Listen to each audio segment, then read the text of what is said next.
Hey guys, welcome to I'm Just a Fan, and we're going to be going over the Eagles win over Green Bay and just giving my overall thoughts on how I felt about this team's performance. And yeah, let's just get right into it. And I just wanted to say before we get into the video, if you enjoy this video at all, give it a like. If you like sports content, feel free to subscribe. And if you have any comments that you're thinking about while watching the video, just drop them down below. I'll be there to respond. And I love to build a community here, and I'd love to hear what you guys say. All right, jumping into the game, let's get right into the offense first. Couple things I want to touch on here. I guess let's start with Jalen Hurts. Jalen Hurts, he went 20 for 34, 278 yards, 2 touchdowns, and 2 interceptions. He also had 33 rushing yards on 13 attempts, long of 8. So getting into Hurts, it was a very mixed bag. I thought he did a lot of good things on Friday night, but I also thought he did a lot of bad things. And we'll touch on the bad things first because they were the more glaring issues overall, in my opinion. Okay, first off, the 2 interceptions. The interception to Smitty, I will say I didn't expect Quay Walker to play as good of coverage on Smitty, but you got to be looking for that safety. And I just am like, come on, man, it's third. It was like 3rd and 15 or something. That's not the play. That's just not the play. It's just not the play going. Well, number one, in that field position, you're that far back in your end zone. It's not the play. Number two, again, if it's not there, you don't have to force it. Like, we can live for another down. So I thought that was really bad.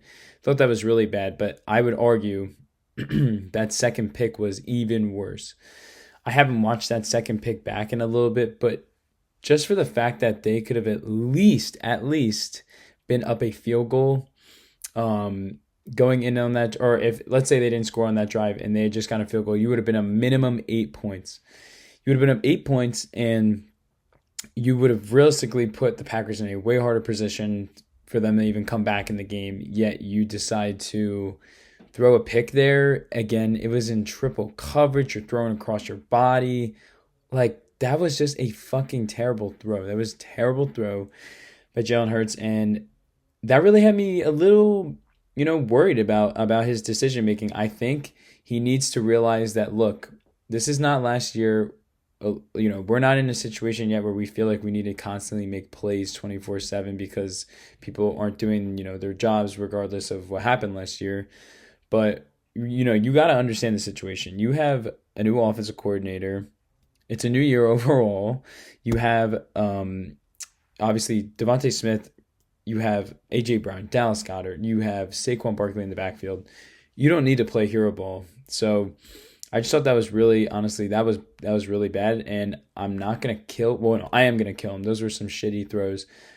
But I have to see if he can clean those things up going forward, because he had 15 interceptions last year, and he can't continue to do that again this year. So thought that was really concerning, and at times even looked Wentz-like out there. And any Eagles fans know, it really did look like that. He was forcing things that didn't need to be forced.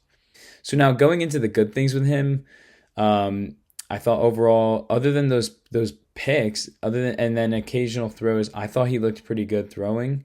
Again, he was making, going through his progressions, was hitting Smith on the crossing routes. That ball to Brown was fantastic. That ball to Barkley was fantastic. So there were still good things going on for Jalen Hurts. He was still getting active with the running game as well. So there were a couple things, again, that I think he can build on. My main thing that I got from his performance was he just needs to stop forcing those balls. If he can clean that up and can just, lower the turnovers, I think the Eagles will obviously be in a way better position. And realistically, you probably beat the Packers by a certain amount more points, just because, again, you're giving them so many opportunities. And for this team to be successful and go where they want to go this year, he can't be doing that. So overall, I thought Jalen Hurts played all right, but there obviously were some huge blemishes on that stat line. Jumping into the offensive line, I thought the O-line did a really good job run blocking.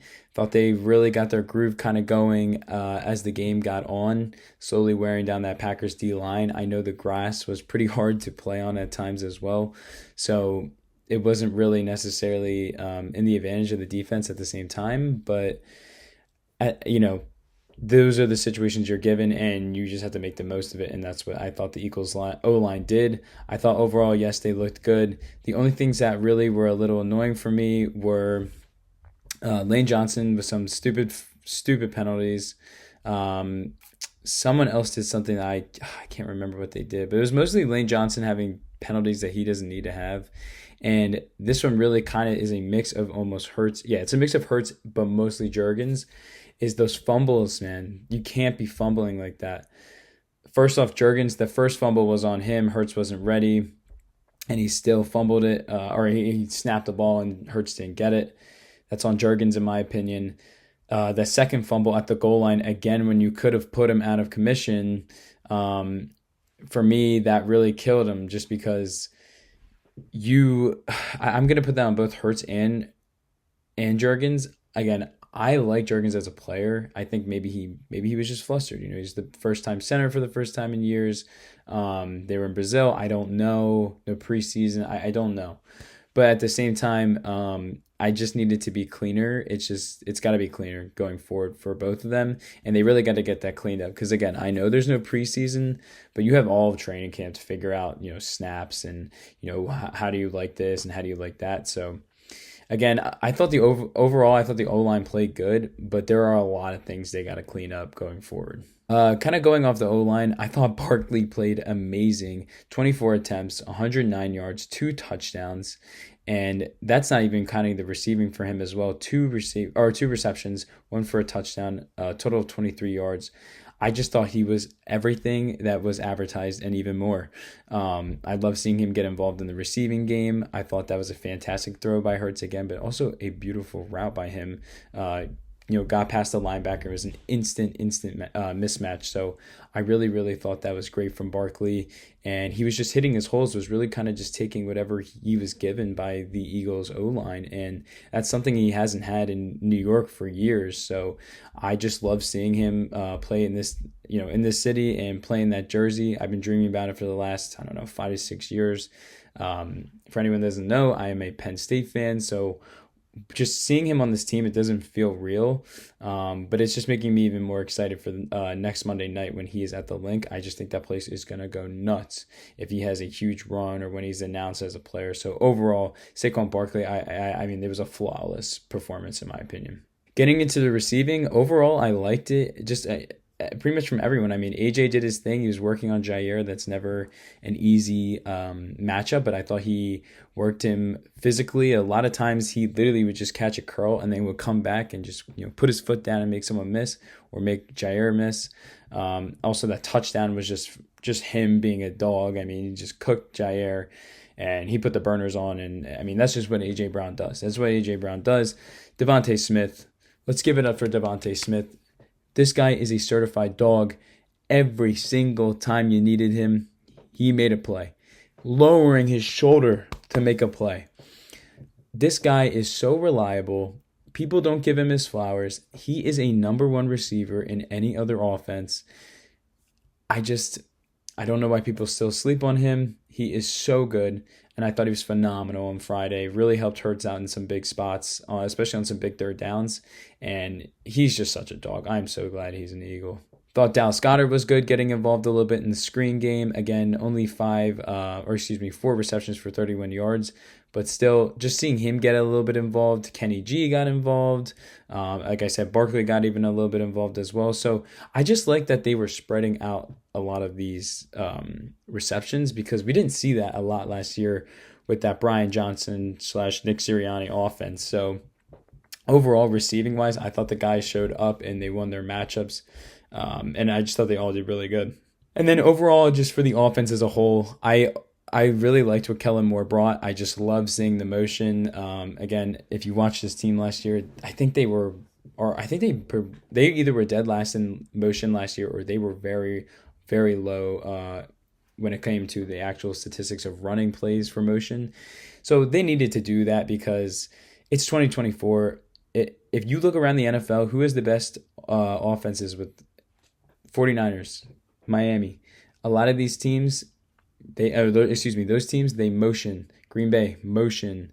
Dallas, a little bit of motion. Like it's a lot of stuff that I liked.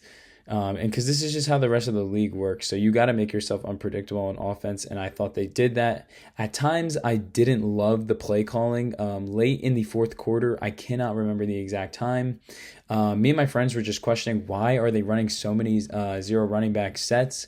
It would be a big play. Why don't we just run the ball? Instead, they have Hurts like lining up deep in a shotgun.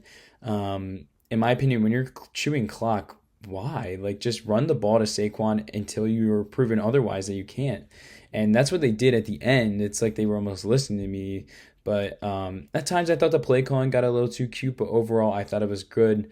They needed to work a couple things out here and there, but overall I thought the offense did pretty well today, or excuse me, on Friday. Now let's get into the defense. The defense I thought had an interesting game. First off, shout out to the defense for those first two drives. You were put in two terrible spots by your offense, and they still only let it be 6 points. So phenomenal work by them. Thought they did really good there. But that's when the cracks started to show up a little bit. I'll say this. Let's start with the D-line. I thought the rush defense looked very good for the first about three and a half quarters. Jordan Davis, Carter, they were all over guys. They were making plays. I thought they were really just shutting down that run game. But then something changed. I'd have to really look back, but Jacobs did start to get it going. So I can't say it was a perfect day for them, but he really didn't start getting going till the end of the game. I thought overall they had a great game, but there were still some blemishes again that they need to get worked out in the end, just because he still did gash him. I mean, the Packers finished with 163 rushing yards, 84 for Jacobs on 16 attempts, 46 from Wilson, and Reed had that one freak play, or excuse me, he had two, but the play where they did the jet sweep to him, he had that play where he took it. So they got to work on some stuff there. But overall, I thought there were things to build on heading into this week 2 versus Atlanta. So now let's get to the pass rush. Non-existent. BG, I didn't see much from him. I saw Sweat get a little bit in there for some pass rush, but he didn't get to the quarterback. JD, I didn't see a ton from pass rush wise. Carter was there. He was getting honestly held a lot, but still he didn't register a sack. And then the big elephant in the room is Bryce Huff. This guy didn't do anything. He was literally non-existent out there against that Packers offensive line. And that concerns me because there is no real guy on this D-line that you can get to the quarterback. Yes, you have Brandon Graham, but he's a vet. He's literally retiring after this year. I'm a huge Josh Sweat fan, but I don't know if Josh Sweat can carry your D-line. I feel like Sweat really benefited from having Reddick there the last couple of years. And again, this is not taking anything away from Josh Sweat. I just think when you lose a guy that's bringing a minimum of 10 to 17, 18 sacks, depending on the year, you're really going to miss it. And I think the Eagles are going to miss it. I hope they get it from Huff. But from what I've seen out of training camp and on Friday, it didn't look like I think it needed to be looking like. So D-line, at least when it came to rushing the passer, they got to get better going forward. But I'm going to still try to stay optimistic because again, it's week 1. There's a ton of opportunity. And also they were on that field as well. And like I said earlier in the video, it wasn't great for pass rushers. So I just thought, again, they had some things they need to clean up. But overall, I'm not going to kill them, but they need to be better next game. When it comes to the linebackers, again, this kind of comes to that rush defense. I thought Zach Bond played phenomenal. He really played phenomenal. I think he had like 15 tackles, a couple TFLs. He may have had a sack. I just can't find his statistics right now. I'm kind of doing this while I'm also recording. Here we go. Oh, he had 2 sacks. No, here we go. Yeah, 2 sacks. Okay, well, then I'll give him his credit. 2 sacks. He had a ton of tackles. They were hyping this guy up in training camp, and I didn't really want to buy into the hype just because, they've been hyping up linebackers the last numerous years at this point. So I didn't want to necessarily be hyped up for him until I saw him on the field. But overall, I thought he played really good. He was all over the ball and was making tackles, which was huge. Nakobe Dean was also making some tackles, missed a few, but he was at least in the right spots. Made some good tackles, though. Almost had the pick 6 that would have changed the game. Great play by Nakobe, but I still can't fully give him credit because you have to actually finish the play.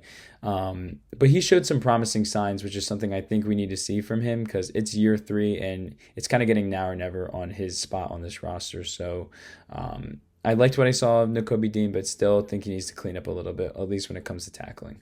But overall, linebackers thought they looked pretty good. Okay, so now we get into the secondary. This is again a mixed bag. I thought Slay played solid. I thought he played solid. Quinyon Mitchell, he is quite the dog. At times, I am worried he's going to get some penalties just because he keeps yapping after every play. But you want a guy like that at the same time. I like that he battled the entire game, and he even made some plays. He got his hands in on a couple plays. Again, I wasn't expecting a perfect performance. He is a rookie, so I just want to say I thought he did very good overall. There was still some things to clean up on, but I thought he did all right. Reed Blankenship had a huge pick, which in my opinion turned the game and kind of helped them win that game because they got that possession so close in their red zone. So huge play by Reed Blankenship. I'm still not a fan of him in coverage all the time, but he does pick off quarterbacks, and I'm hoping he can build on that. I didn't see a ton of Cooper DeJean. I just personally don't. I didn't really see. I don't know. I didn't honestly pay attention too much to him. I'm not even really seeing his name on any stats. I swear he did play, but maybe I'm thinking of someone else. I don't know. But if he didn't play, then scratch all of this. I'm kind of just going off this free balling. Gardner Johnson, I thought he made some plays, but God, that play against Reed was just terrible. Bad coverage by him and then bad recovery, and you let him go and score. I'm going to need to see better out of him. I know it's not going to be like that every week, but come on, bro. Like I need a little bit more. I need a little bit more for that next game against Atlanta because there were times where I was like, oh, he's looking a little shaky in coverage. And then just to wrap this up, Avonte Maddox, he just looks like burnt toast. So not sure what the Eagles do about that, but it kind of overall looked how I expected it to look from the secondary, at least, just because they have a couple of vets, but it's mostly young guys. So I thought they did their job for the most part. And overall, defensive wise, again, there are some things to work on. I need to see more. I need to see them actually play on real, NFL fields.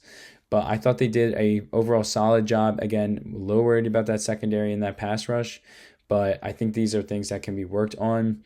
And in my opinion, the young guys in the secondary are only going to get better with more experience. So I thought it was overall a solid performance from the defense, and I thought Fangio did his job because he really saved their ass in the first quarter. So overall, a pretty good game for the Eagles. Again, as I've touched on throughout the video, a couple things you need to focus on going into this week. Clean up on a couple things, especially just really, really limit those turnovers for the offense. But I'm feeling good. I'm glad they got that win in Green Bay. That was gritty. It was a gritty win. You need wins like that. It reminded me at times of the 2022 team when they were running that clock out at the end, because that's what they did to teams in 22. And if they can get back to that, I think, that's a pretty solid winning formula. So I like seeing that out of them. And then like I said, I'm just glad they got the win, because if they would have came back out to Philly 0-1, it would have been the same conversation as Nick Sirianni cooked. Does he have control over this locker room? How is he doing with Jalen Hurts? Like da-da-da-da-da. So I'm glad they got all that out of the way. And yeah, I just really liked what I saw from the Eagles. And that's mostly what I have for today with this recap. If you like this video, again, give it a like. If you like my type of content, subscribe. And if you have any comments you want to talk about down low, just drop them down below, and I will be there to respond. I'd love to build this community up, and I'd love to have you a part of it. So yeah, I appreciate anyone that watched this video, especially all the way to the end. Thank you so much. I will have more content out this week. I appreciate it, guys, and I will talk to you on the next one.